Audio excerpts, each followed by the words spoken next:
The subject for the morning has been an object of considerable controversy. And back in the old medieval periods, there were very elaborate works dealing with magic. Magic, sometimes uncertain, often unsavory in those days. Dark circles at the crossroads, haunts, various forms of black magic.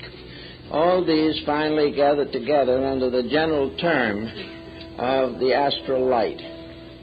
The word itself, of course, is a perfectly innocent word. It really means essentially the effects of the stars, the convergence of star energies upon the atmosphere of the earth. We have a feeling of what they do when they affect us. By astrology and by weather and by numerous meteorological reports, we are informed, at least in part, of starry influences. But the effect of these influences upon the Earth's subtle atmospheres became the basis of an elaborate structure in magical thinking. First of all, we have to follow the general pattern of antiquity in the discussion of the planet itself. We think of the planet Earth as merely as a son of balls surrounded by some atmosphere and floating in a great sea of space. This is not the way the ancients looked at it. They considered the planet to be based upon the same general pattern as the human being himself. Man has a physical body and he has invisible principles operating through it. To the ancients, the earth had invisible principles. The earth was not merely a lump. The earth was an organized structure, a structure that was capable of supporting life and passing through innumerable vicissitudes and changes of itself. There was not only a visible earth, but an invisible one. There was not only a physical earth, but there was a superphysical one. And the invisible structures of the earth, like the aura of the human body, were energy fields. And these energy fields were involved in the evolution of everything that exists in nature. All the kingdoms of life are nourished by the energies from appropriate levels of the energy fields. A large part of magnetic healing is a result of energies being directed, either by human consciousness or by various medicinal substances which carry these energies. Therefore, the whole planet is a vast organism, a tremendous, vital, dynamic structure, of which we in our daily living see only the outside and the surface. Beneath the surface is not just simply vast strata of rocks and volcanic forces. The invisible part of the earth is a tremendous being, for as the ancients put it, the earth is alive. The earth is a living thing. It is not simply a body or an object. Everything that exists in some way or other is alive. There is no death in space, but constant transformation. So the earth itself was a being. And in the mythology of the ancients, they had appropriate deities to symbolize not only the earth, but all of the separate parts of the earth's structure. The earth has its own mind, its own emotions, its own vitality. It not only is able to support life, but it is able to direct life. It not only brings us all the different forms of energy and life which we know in daily living, but it is behind this a conscious, rational power. Now, most people today, of course, don't believe this. Science has taken the attitude that man had the mind and the rest of nature was in existence only for man to tamper with. But this is not the way antiquity viewed it. The ancients were convinced that there was a tremendous vital power behind the physical form. Researches on the magnetic field of the human being have justified the realization that man also is both visible and invisible. The invisible part of man is sidereal. It is an energy field. It has its own memory. It has its own records. It has its own morality and ethics. And when a human being with his mind transgresses the ethics of the magnetic field, he gets sick. Because everything in nature is constantly laboring towards an equilibrium which will keep things as nearly in order as possible. So we look at the earth now as a kind of world with many levels. The Egyptians did the same thing. In the old tombs there are still old diagrams showing the levels of the planet and of the solar system and of all the invisible beings that dwell therein. The Tibetans and Buddhists had the 7 heavens, and so did the Christians in the Apocalypse. All of these mysteries are now counted as merely aberrations. Well, some of them probably are aberrations, but what is an aberration? What is it that causes the individual to create fantasy? What is it that causes him to emotionalize every fact of his living? There has to be an emotional energy or he cannot do it. There has to be a mental energy or he cannot think. There has to be a vital energy or the body could not be repaired in case of sickness, and the growth of the child would be impossible. So everywhere there is life behind the scenes. Now, as soon as man began to recognize the possibility of life behind the scenes, he wanted to get to look at it, to find out about it, to do something with it. He was not content simply to live in a mystery. So he went to work, but unfortunately, he was not well equipped for the job. The energies which he was seeking to understand were also in himself, but he had never done anything with them in himself. He had never attempted to organize his own life and bring it in harmony with the universal purpose. He was determined to take this universal purpose and force it into harmony with his own purposes. So there was a conflict here, and out of this conflict, magic was one of the byproducts. It was one of the experimental structures in which the individual was attempting to understand the energies around him, moving through him, and variously conditioning him. Among other things, he discovered that his mind could control not only visible and physical thoughts, but invisible thoughts. The mind of the individual could create thoughts. And where are thoughts? What are they? How are they born? Do they live? How do they die? Here is something that we pass over. We don't even try to explain these things. We say we had an idea one morning. Where did it come from? Was it any good? How do we know that it came from us? Did we borrow it from somebody else? And is this idea useful or useless? Is it constructive or perverse? Is it helping something or hurting something? These problems we have no way of estimating except through the old esoteric doctrines that have descended to us from minds such as Paracelsus and Pythagoras. The ancients definitely believed that the individual had a field of energy around him which could and did affect his life, that he also could poison this field with his own thinking, that he could destroy himself, and that phenomena such as drug addiction and alcoholism are aspects of the perversion of energies, that they are the sickening of the field of the imagination that surrounds the body. So we have a problem that goes back to the dawn of time as to what is imagination, how does it work, and is there a solid structure there, and how can we direct it, or how does it direct us? All this was part of ceremonial magic, became involved in the Kabbalah, and has more lately taken its place in metaphysical psychology. All of these elements, therefore, must be brought down to some level where we can use them, where we can find out what they're doing to us or what we are doing to them.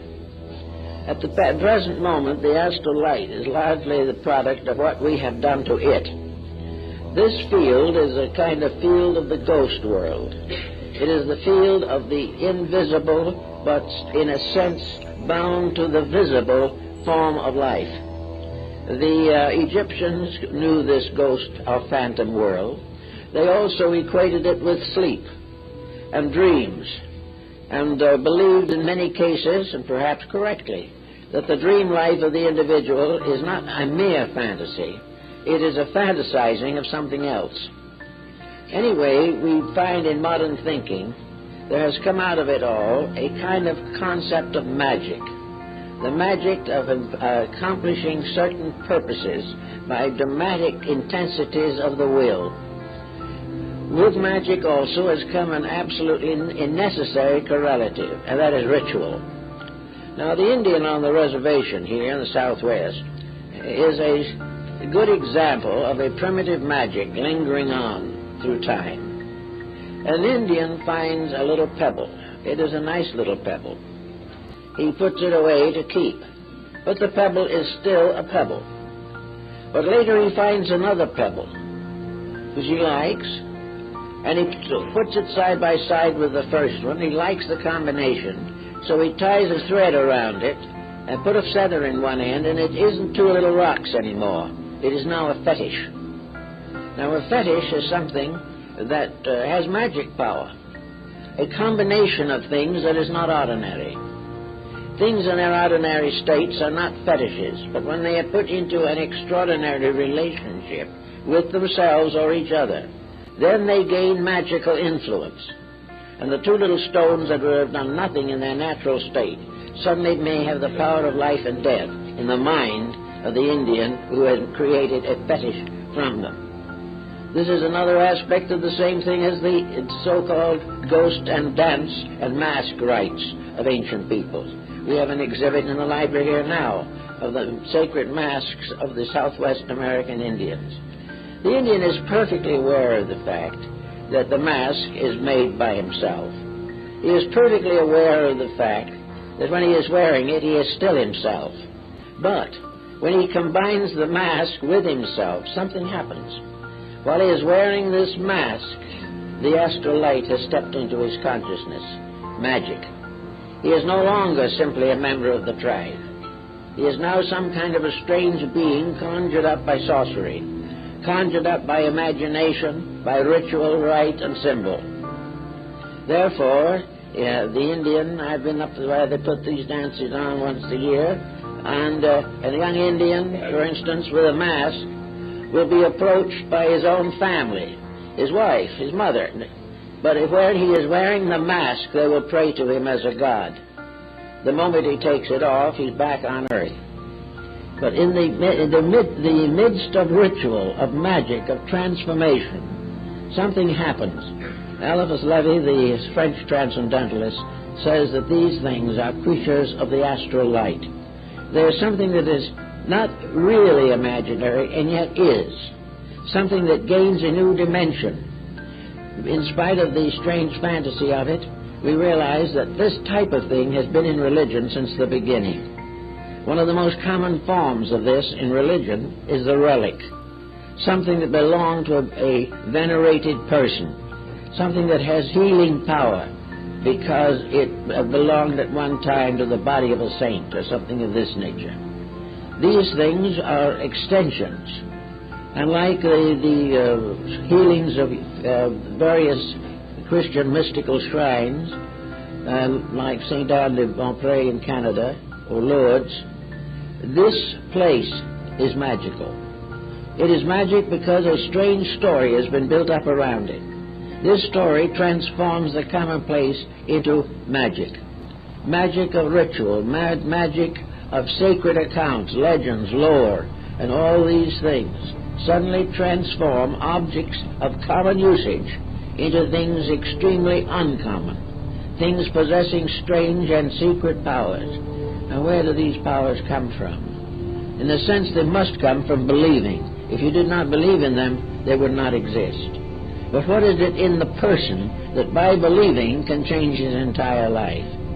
What is it that when an individual, for instance, is converted to a religion, that this conversion in words, the laying on of hands, or some symbolical ritual, suddenly transforms him.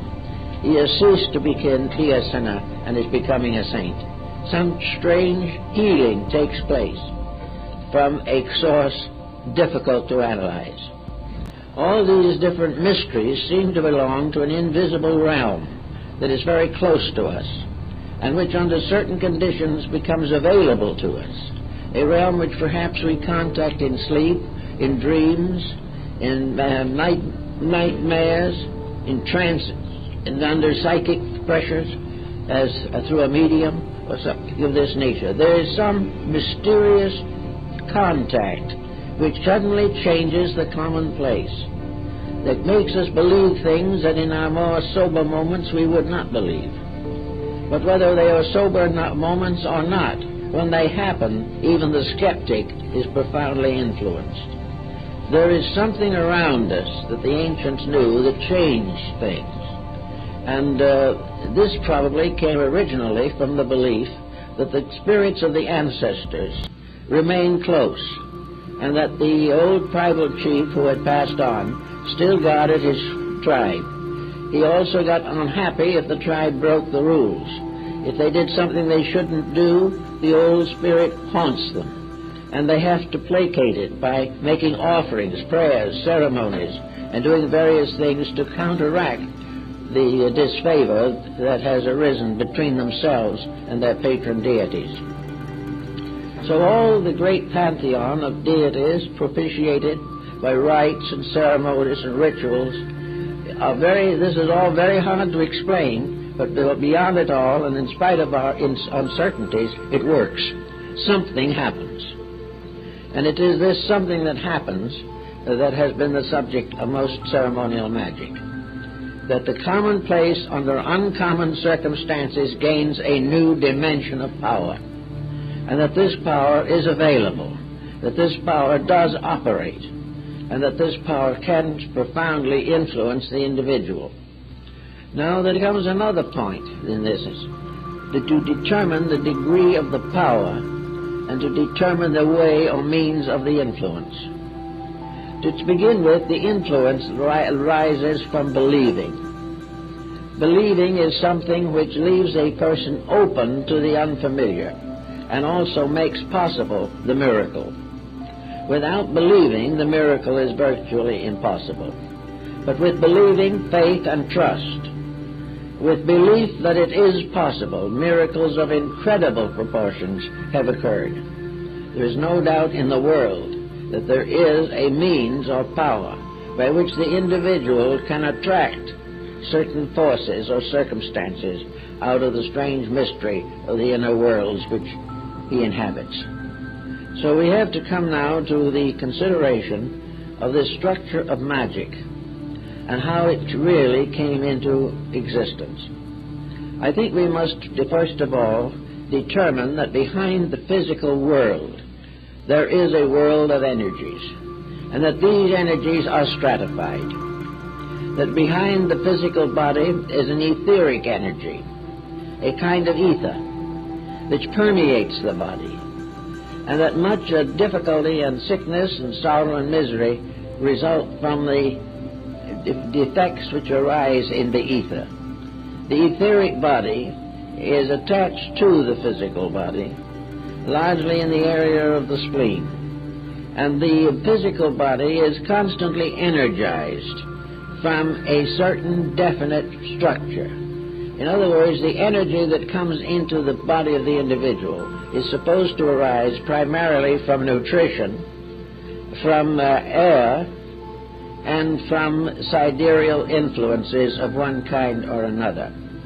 Influences can also be communicated from one person to another, and an individual highly venerated has a much stronger effect upon others than one who is not so venerated.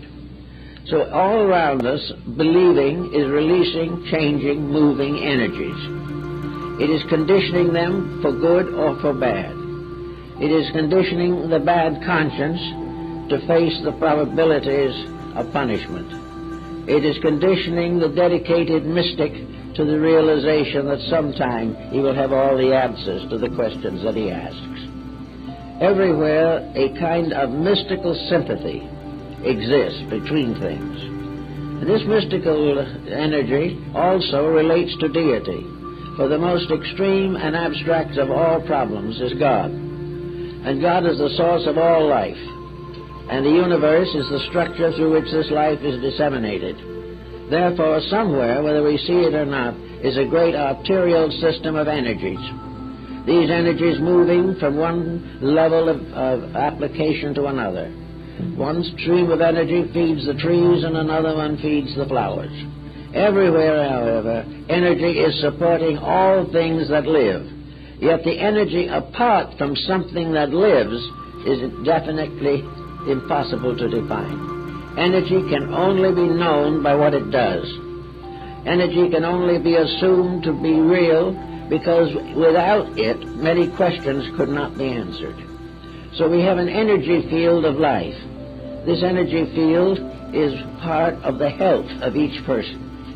The energy disseminating through the body moves through all of the circulatory system. Some of this energy is in the tiniest cell or atom. Part of this energy gives us the power to think. Another part gives us the power to walk. All this energy of some kind is real. Now, we have long assumed, for example, that the body just takes care of itself, and if we feed it regularly, it'll take care of us.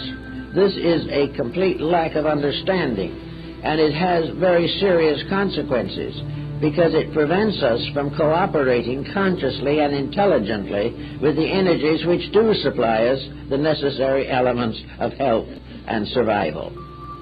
Therefore, somewhere in this pattern, there is an energy, a sea of it, a great ocean of it, which, like air itself, which may be its principal carrier, that fills all of these vacancies of space, exists in every creature, shares its reality and its power with the horse and the tiniest insect.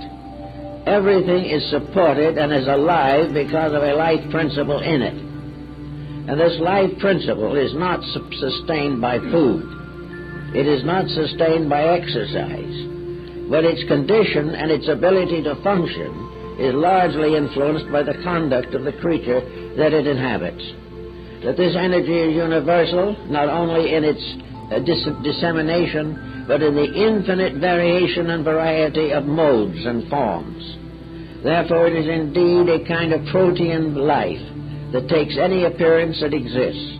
It can be found in the anthill or it can be found in the elephant. Everything that lives off of this energy, and in everything this energy is exactly adapted to the needs of that thing. The answer seems to be that in one way or another the energy is what fashioned that thing in the beginning, because every physical visible force is merely a manifestation of one of these great invisible streams of energy that functions in space. So if we start looking into this, we begin to say how the ancients could have imagined and did imagine that this world that we don't see, the world in which we are constantly pouring things and having them poured back at us out of this strange atmosphere. One of the most common problems, of course, is imagination. Is there anything that a human being can imagine that could not exist? This has been a great question. Is imagination capable of creating life or creating things? Or is it merely a transformer? Is it merely a way in which energy of another type is steered or conditioned into a pattern we have created with our own thinking? Now, I think in fantasy we have this fairly well figured. We find healers, and spiritual healing is distinctly a possibility. We find that magnetic healing is accomplished by opening up the locked areas of distribution of energy through the body. All death in form is the result of obstruction. Energy breaks up obstruction. If energy fails, obstruction takes over. So healing of various kinds of a religious nature certainly does exist. Now, of course, the moment you say that, you place yourself in the problem of magic. If you study this and you realize that you have been to a healer of good reputation and that you have had constructive results, the question now remains is, why and how did you get these results? Did the healer actually give you a kind of healing that was separate from your own consciousness? Was it superior and absolute like a medication, something that is given to you? Or was the healing a stimulation of your own internal resources? It is probably a little of both. It is a little of both because, under a belief, we are capable of accomplishing a great deal. This is well pointed out in Oriental philosophy in the problem of Zen, where the entire development of the individual arises from the complete conditioning of his own psychic integration. Now, if it is the individual who is healing himself, then he is healing himself by releasing energy. He has broken up an obstruction. Now, if we go up to another level of energy, we can take mental energy. An individual who has a new idea or learns something will have the power to break up the obstruction of a previous error. If he discovers he was wrong in something, and by discovery gets a remedy, then he breaks up the error pattern in himself. And how did the error pattern get into him? It came because he himself put it there through an erroneous attitude, or by believing something that was not true. So the correction and the ailment are tied together by one great factor alone, and that is energy. Energy which permits all changes and transformations to occur. Energy which changes the moral life of everything, results in the evolution of species, results also in the mysterious worlds of space around us. Energy, then, is a factor in all magic. It is life. It is something that can be steered. Now, there are two ways of steering it. One is the individual trying to adapt it to his own needs, and the other is a universal power adapting or adopting energy to its purposes through living things. Therefore, there is an energy that arises directly from deity, and there is an energy that arises from deity but is distributed through forms including the human being. And this is represented in the ancient formula by the fact that there are rays that go directly from the sun to the earth and from the earth into man. There are also rays that go directly from the sun to the moon and then are carried across to man from the lunar orb, even though it is dead, so-called. There is no thing actually dead. But the energy field of the moon is very slow in comparison to that of a live planet. So all these different things are happening in space, and in the midst of these rises the magician, the person trying to use magic. Magic being the adaptation of energy, the application of it to other forms than that which is most commonly assigned to it. The energy factor that says all things are possible. The energy that takes the poor boy into the great scientist, or takes the comparatively self-centered individual and makes out of him an economic giant. These things are all energy. Without the energy, he couldn't accomplish anything. But with the energy, he has something that adapts itself to the shape or purpose of himself. But there are laws governing this energy, and the individual does not normally know what these laws are. Therefore, he assumes that energy can be used as he pleases. And if he discovers new ways to use it, he is that more fortunate. Actually, however, energy is conditioned, limited, restricted, and specialized just as every other element in nature. So the individual who uses energy for magical means came finally to become considered under two headings: ceremonial or divine magic, and negative or black magic. White magic was the use of all energies for the good of all that lives. Therefore, white magic is the unselfish application of energies. Black magic is selfishness. Black magic is the use of understanding, wisdom, knowledge of secret matters, by means of which an individual can impose a tyranny upon someone else. So the use of energy has its own price, its own expense. its own bill that will be definitely brought to bear on the subject. In the problem of energy, then, now we'll go into a kind of an Egyptian phase of this, and we see the individual in a world of shadow forms. We have a term here, symbol, and there is an ancient art of symbolism. Now, a symbol is a picture of a motive or an idea or a meaning. It is putting a mysterious truth into the form of a picture. And this is also the same thing that happens in the case of the astral light. All action, all attitude, all feeling can be considered as pictorial. Everything that exists has a shape of some kind. Some of these shapes we can see around us in daily life. Some of these shapes impose themselves upon us in sleep as dreams and nightmares. Some of these shapes never appear to the physical world at all. Others are particularly limited to the abilities of psychics. But in every instance, every single thought or emotion has a picture, has a likeness of itself, a mathematical pattern, a geometrical balanced design which stands for it. All the symmetrical patterns are related to good or constructive things, asymmetrical to evil. All things that are good are beautiful. All things that are bad are ultimately hideous.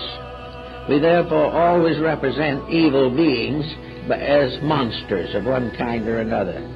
And we are a little closer than we realize to the symbolism, because all evil is monstrous.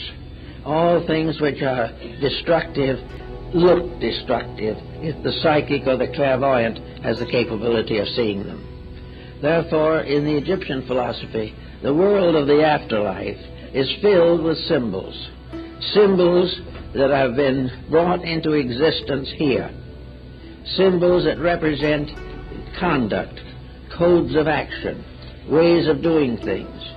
And in the human being at the time of death, there is a ka, a particular level of being which contains or epitomizes these emblems, so that the ghost of the individual going into this other dimension takes on the appearance of its true nature rather than the appearance of the person and how they looked in this world. Consequently, the evil person slowly becomes symbolical of an evil arrangement of things. An evil picture, an evil monstrosity appears, which has no real existence as a monster, but is simply a true picture of the behavior of a living person now deceased. This living person, therefore, now deceased, remains either approximately human, going on until the re-embodiment, or it goes through a process of renovation, to the Egyptians at least. They believed that this ghost-like thing represented a level of the being, a kind of shadow, a symbol, an emblem. And in the afterlife, the individual remains for a time identified with this. Finally, the true person departs from the emblem, having overcome it through experience and through greater understanding, and ascends, and the ghost monster slowly disintegrates and into a kind of inferno in which there is no longer any life in it. The Egyptians and Greeks, however, believe that occasionally these ghosts were taken on by entities that are not human or might have been at some time, and therefore become obsessing or possessing spirits. And in black magic, like the case of Dr. Faust, we hear that ultimately his devil took him, and Faust was forced to face the consequences of his own evil deeds. Actually, though, the actual procedure, while it is symbolized in the diagrams of Tibet, where we find all kinds of beings, divine and monstrous, they are all parts of this vision period of the astral light. They are parts of things that are not essentially true, but are non-essentially present due to the complications of rational thinking or emotion. If, therefore, the individual, having negative attitudes, wishes to, in one way or another, misuse the psychic energies, or misuse the other forms of etheric vitality which they need to live with. If this happens, then trouble is bound to happen as a consequence. There has to be a negative reaction, and this we find where in Europe there's museums, there are numbers of pacts signed between human beings and demons. These pacts were that the demon should serve the human being, as in the case of Faust, for a certain number of years, after which the human person gave his soul to the evil one as compensation or as a payment of this debt. This type of thinking, of course, is not exactly possible of rationalization, but it does indicate that the individual believes that if he gains through evil some profit, some security or success, he is ultimately going to pay for it. That the evil which he uses for his own benefit will sometime turn on him and punish him. So all of these mysterious energy levels have a high ethical standing. They permit no misuse of any natural force or combination or pattern of forces without consequential punishment. So we have all this to think about, and then we come right on down to a little bit into our modern way of life and see what we can think through on this particular level. Being surrounded by energies that we need to live, we now begin to realize, simply in eugenics and hygienics, that these energies must be conserved and that our various attitudes in life must be correct, or in some way or another we are going to get into trouble. We're in trouble one way at the present time, particularly in the narcotics problem. As far as the scientist and the social worker is concerned, the narcotic addict is simply an individual with a weak disposition who has formed a destructive habit which will ultimately destroy him. This is, however, not exactly the whole story. In the old days, it would have been taken for granted that this type of thing is one way of selling the soul to evil. In other words, the individual who in weakness or in indifference destroys or damages his own body creates an attraction and the very habit-forming quality which he has become addicted to, cocaine or something of this nature. While he is still alive, a kind of vampire, a kind of incubus, representing deceased drug addicts. They damage the etheric atmosphere and move in on the individual with a possessing power. And no doubt that many of the reasons that drug addiction is so difficult to break is that the individual is fighting not only his own weakness, but an obsession which has taken over part of his internal life. He has to break away not for himself, but for something that has moved in upon him like an obsessing monster.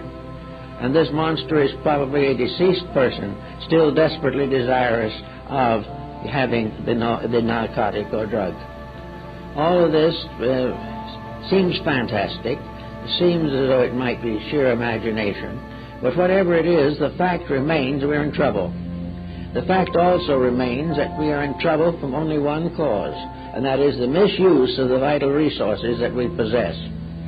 We are in trouble because we believe things that are not true, and by means of one type of energy we create a verisimilitude for these things that are not true. In other words, energy can be wasted on a delusion. Energy can be wasted when we believe something that is not right. It can be moved to its own destruction when we attempt the impossible. And it is also undoubtedly true that it will give us trouble the moment our ambitions impel us to acts which are dishonest or dishonorable or selfish. Energy is moral. We have to recognize that this problem is one of ethics, that every misuse of energy is punished by that energy itself. The energy which is disappointed or abused is like a physical body that has been damaged by excess. the body finally turns and punishes the person who has abused it. Energies do the same thing. Emotional things, energies, feelings, will turn upon the individual who abuses them. The energy of emotion is part of the astral light. It is part of this mysterious invisible which performs visible functions. Therefore, hate is certainly a misuse of energy.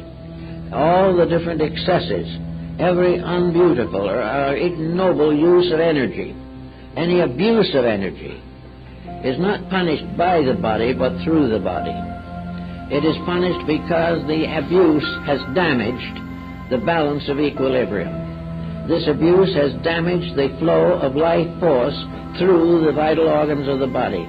The body is damaged, but the thing that damages it is not the actual drug, although it's bad enough.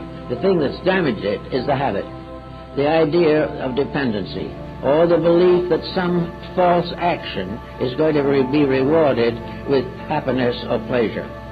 This is a world today of ulterior motives. Everyone is trying to get what he wants. Everyone believes that his own desires are of first importance, and he is perfectly willing to sacrifice other people for the attainment of his own purposes. This is an abuse of energy. This is a misuse of the mysterious field of life in which we exist. It is also tied up with the atomic records that are carried from one life to another, for these records are carried in the magnetic fields, and the individual can and will in time find out the reason for all the things that happen to him, but not until he is able to stand this discovery without personal damage. So all these different factors work together, and in our problems of daily living we have to work out some solution. And in religion we have to be particularly careful, because religion was involved in magic from the beginning, and religion is still to a great degree involved in the mysteries of the astral light. Miracles are spiritual experiences supported by psychic energies. They are perfectly legitimate if they occur, but they will not permanently occur unless they are merited. The individual who deserves a certain mysterious and miraculous occurrence may have it, but a person who does not deserve it, even if they have something that appears to be it, will be damaged rather than helped. So it's very important in religion to think through this problem of the astral light. The astral light contacts us as a substance to be used or abused, to be formed or transformed into the problems and solutions of daily existence.